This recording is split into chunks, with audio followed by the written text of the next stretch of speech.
Assalamualaikum warahmatullahi wabarakatuh. Salam sejahtera untuk kita semuanya.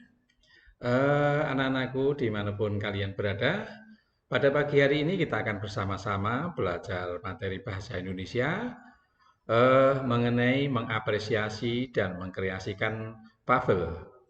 Anak-anakku yang saya sayangi, eh, pada kesempatan hari ini yang akan kita bahas bersama-sama, yang pertama adalah pengertian fabel.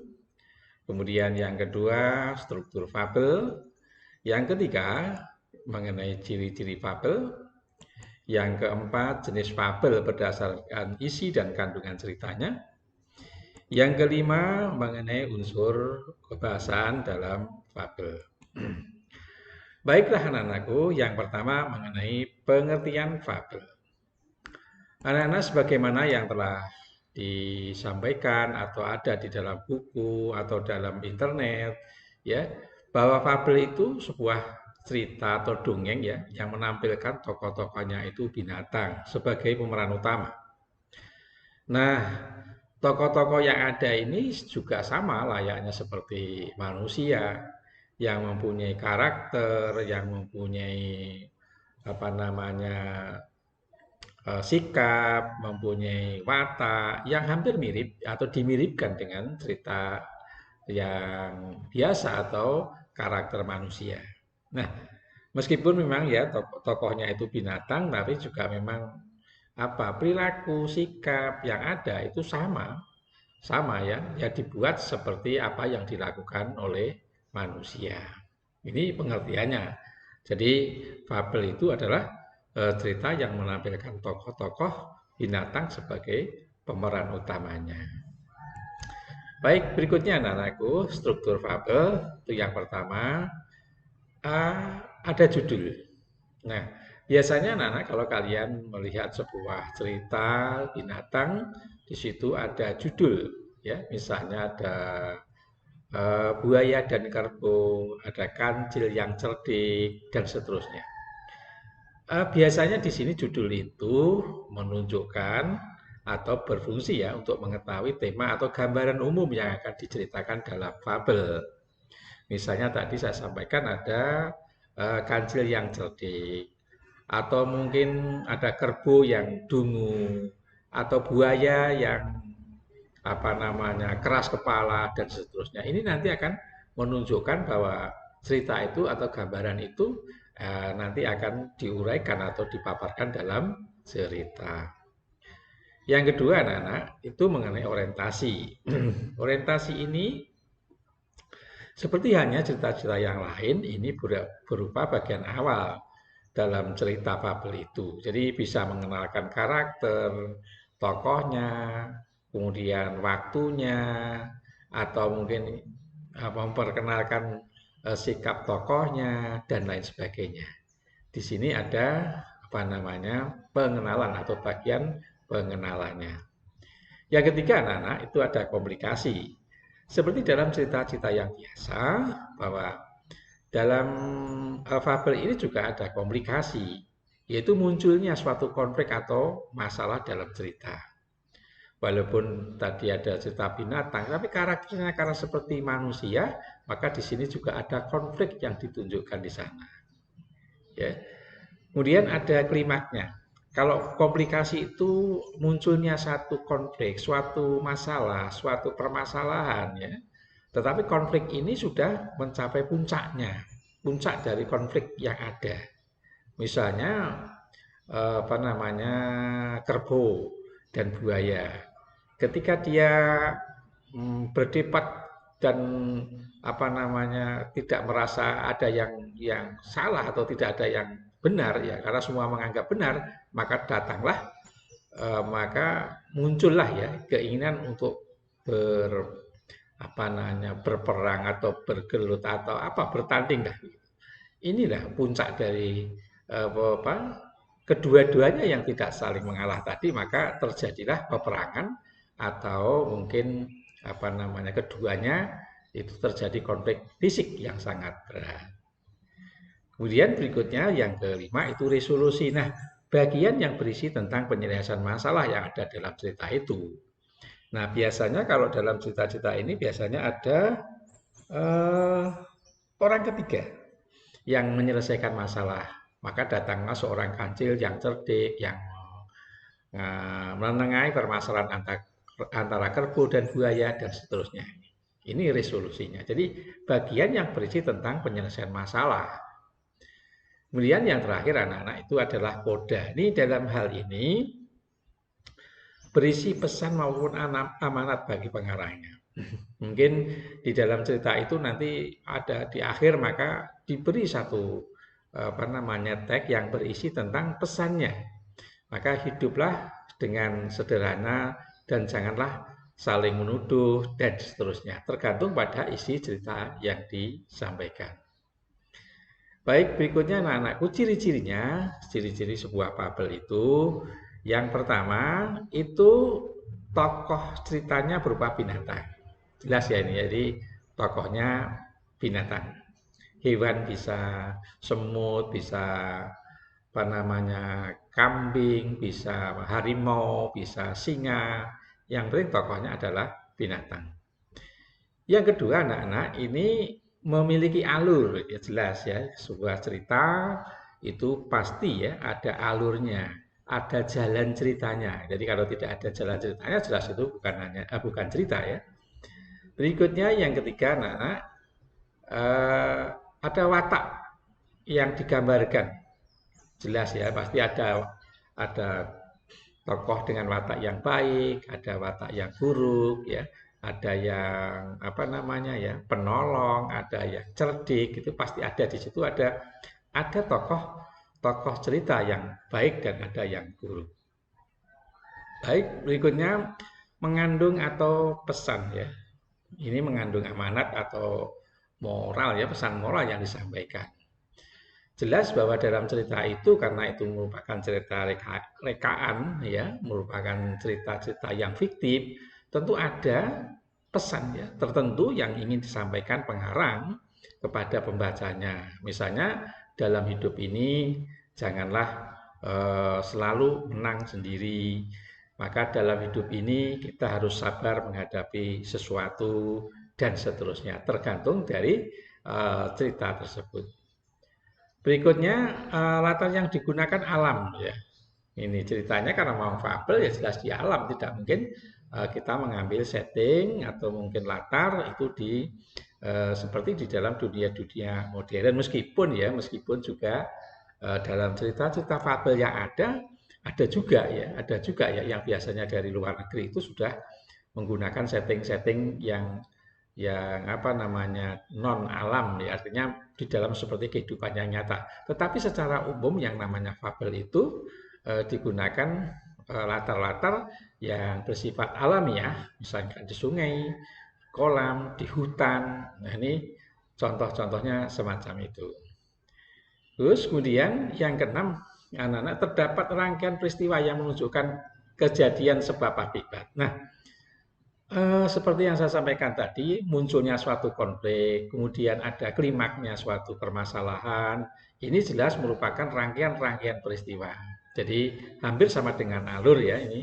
Tapi disinilah yang menunjukkan sebab akibat. Kenapa terjadi peperangan, terjadi perselisihan, terjadi apa namanya pertentangan antara tokoh satu dengan yang lain.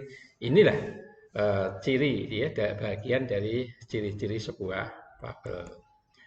Baik, anak-anakku, sekarang jenis-jenis fabel. Yang pertama, anak-anak, ini ada fabel lokal ya atau kedaerahan. Artinya apa?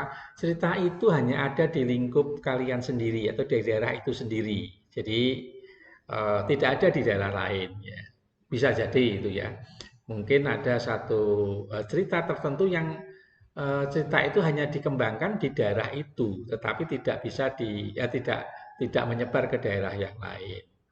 Ya, tentunya kalian bisa mencari contoh di sekitar kalian sendiri, ya.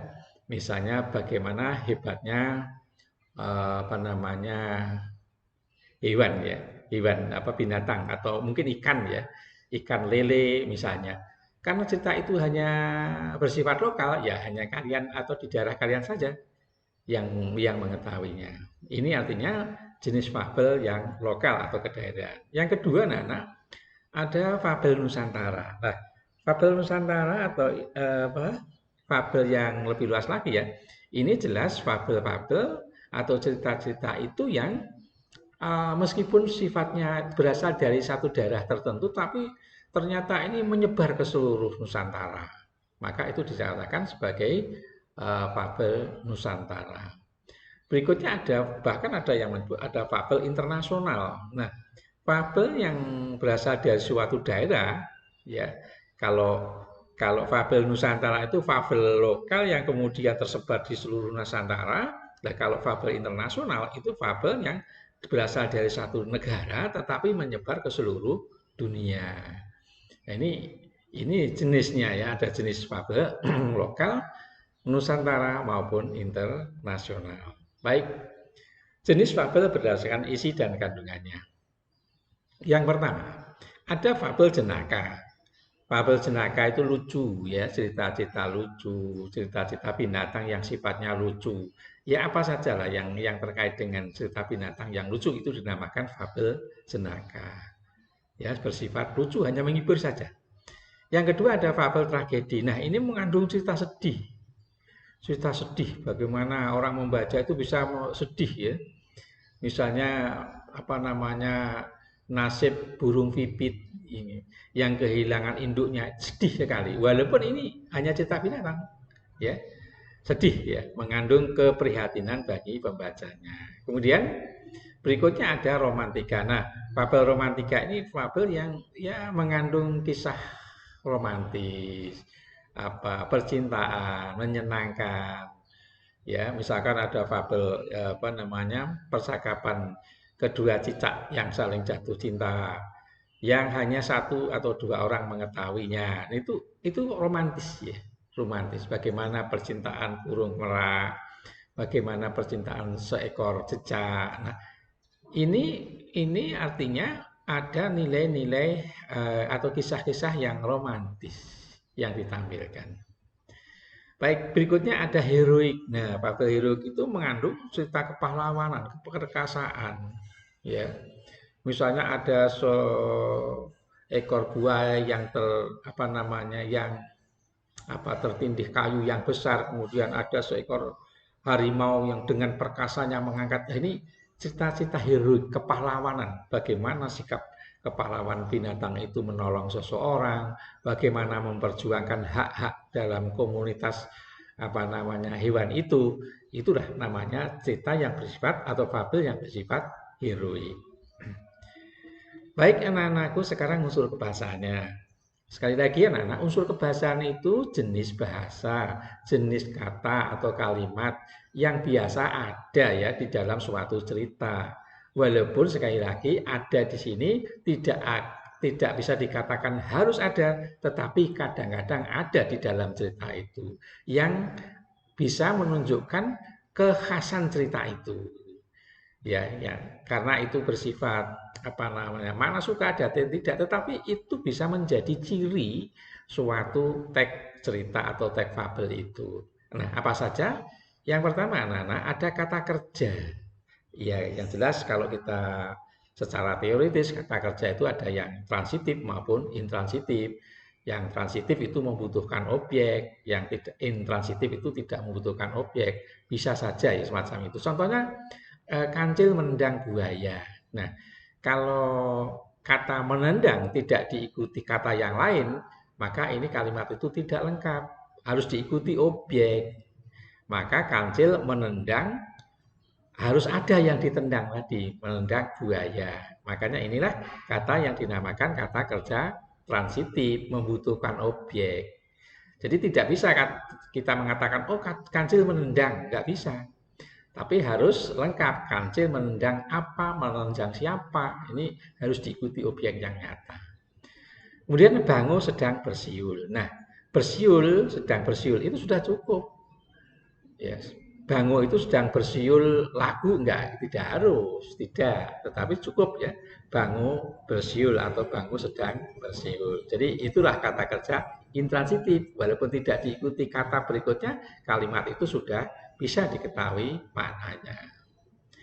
Yang kedua, anak-anak menggunakan kata sandang. Nah, dalam satu cerita kadang-kadang ada cerita si kancil, sang raja, ya, misalkan sang harimau. Jadi kata si, kata sang inilah contoh kata kerja, kata maksudnya kata sandang. Ya. Berikutnya anak-anak yang ketiga, ini keterangan tempat ada waktu. Pasti ya kalau kalian membaca suatu cerita ada sewaktu, tatkala, selagi, sementara, ya ketika itu. Nah, ini contoh-contoh kata keterangan waktu yang digunakan dalam suatu teks atau cerita fabel. Yang berikutnya anak-anak itu kata penghubung. Nah, kata penghubung ini bisa lalu, kemudian, akhirnya. Ini biasanya ada di dalam juga dalam teks fabel. Kemudian berikutnya ini mengandung penggunaan sinonim dan antonim, mengandung sinonim dan antonim. Contohnya begini, anak-anak karena ini ada sinonim yang jelas sinonim itu persamaan, antonim itu lawan kata. Misalnya untuk membuat satu cerita itu menunjukkan karakter itu maka diulang kata-kata itu.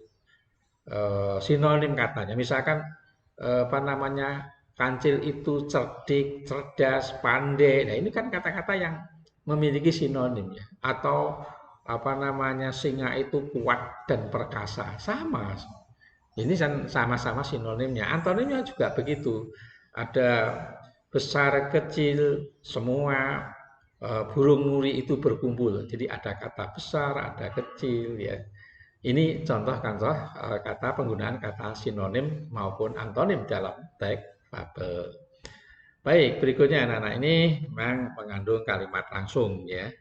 Jadi karena banyak cerita fabel itu yang merupakan cerita-cerita yang terjadi komunikasi secara langsung, memang kadang-kadang kita sudah dapat melihat adanya kalimat langsung yang ada di cerita itu ya, yang biasanya ditandai anak dengan tanda petik 2 yang di atas itu. Nah, itu bagian atau apa namanya struktur unsur ya, unsur-unsur kebahasaan yang ada di dalam suatu teks fabel. Baik anak-anakku yang saya sayangi, demikian uraian singkat mengenai teks fabel ya. Sebagaimana yang sudah kita pelajari bersama, sekali lagi bahwa cerita ini merupakan cerita rekaan yang pelaku utamanya merupakan binatang ya. Apa saja bisa burung, bisa hewan, bisa melata ya, bisa melata atau mungkin semut juga bisa semuanya karena bersifat apa namanya cerita rekaan dan juga meskipun demikian ini mengandung pesan dan makna tertentu yang biasanya diselipkan untuk apa namanya adik-adik kita yang senang membaca, senang apa namanya melihat ya cerita-cerita rekaan yang berupa fabel. Terima kasih atas perhatiannya dan mohon maaf atas segala kesalahannya. Sekali lagi yang terbaik adalah yang bisa memberi terbaik kepada orang lain. Selamat pagi. Assalamualaikum warahmatullahi wabarakatuh.